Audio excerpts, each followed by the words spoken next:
So ఇక్కడ చూసుకుంటే so ఈ స్టైల్ ఆఫ్ ఆర్టిఫాక్ట్స్ అనేవి సెట్ అవుతాయి అనమాట. అట్లీస్ట్ కొంచెం 1 to 2 feet, yes, below 2 feet అనమాట. సో ఇవనేది మీకు మంచిగా మర్జ్ అయిపోతాయి డిజైన్లో.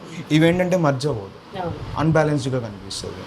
మనం ఇక్కడ పెడుతుంది ఏంటంటే ఒక ఆర్టిఫాక్ట్ అంటే ఫంక్షనాలిటీ, అంటే రియల్ టైం హౌస్లో వాళ్ళు ఎట్లయితే యూటిలైజ్ చేసుకుంటారో ఆ స్టైల్లో చేస్తాం.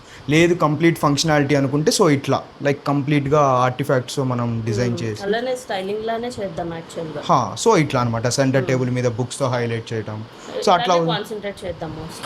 సో మీరు ఇచ్చినవి ఫంక్షనాలిటీస్ ఎట్లా వర్క్ అవుతాయి పిల్లలు ఆడుకుంటున్నట్లు ఎగ్జాక్ట్లీ అది చూపిస్తాను నేను మీకు. సో అంటే వాళ్ళు అసలు కిడ్స్ రూమ్ని ఎట్లా నిజంగా యూటిలైజ్ చేస్తారా లేకపోతే ఓన్లీ డిజైన్ చేయించుకొని వదిలేస్తారా, బాగుంటుంది. ఏమనుకుంటున్నా అంటే ఇక్కడ ఎలివేస్ ఎలిమెంట్ ఉంది కదా, తీసేస్తాం, లైట్ ఆన్ అవుతుంది. ఓకే, ఇక్కడ ఇది కవర్ అయిపోతుంది, ఇది అటు సైడ్ పెడితే బ్యాలెన్స్ అవుతుంది. అంటే ఇటు సైడ్ తక్కువ స్పేస్ ఉంది కదా మీకు, ఇక్కడ వాల్ కూడా కట్ అయిపోతుంది, పెట్టినా మీకు అంత మంచిగా అనిపించదు. ఒకసారి చూడొచ్చు మీరు, ఒకసారి మీరు బ్యాక్ సైడ్ వచ్చి చూస్తే మీకు అప్పుడు అర్థమవుతుంది. ఇంకేమైనా పెడితే అది అప్పుడు అసలు ఇది కంప్లీట్లీ రిమూవ్ చేసేద్దాం. ఇప్పుడు మీరు చూస్తే మీకు ఇక్కడ ఎక్కడ బ్యాలెన్స్డ్ కనిపించట్లా, అది వాంటెడ్లీ మనం ప్లేస్ చేసినట్టు ఉంది. సో మనకి ఏదైనా ఇక్కడ వర్క్ అయ్యేది ఏంటంటే ఇక్కడ మధ్యలో ఒక ఆర్టిఫాక్టే యూస్ఫుల్ అవుతుంది, అండ్ మధ్యలో ఏమన్నా బుక్స్ కానివ్వండి, రిమోట్స్ కానివ్వండి, సో అట్లా ప్లేస్ చేసి అక్కడ మీరు రియల్గా ఎందుకు ఇచ్చారనే పర్పస్ అనేది అర్థమవుతుంది.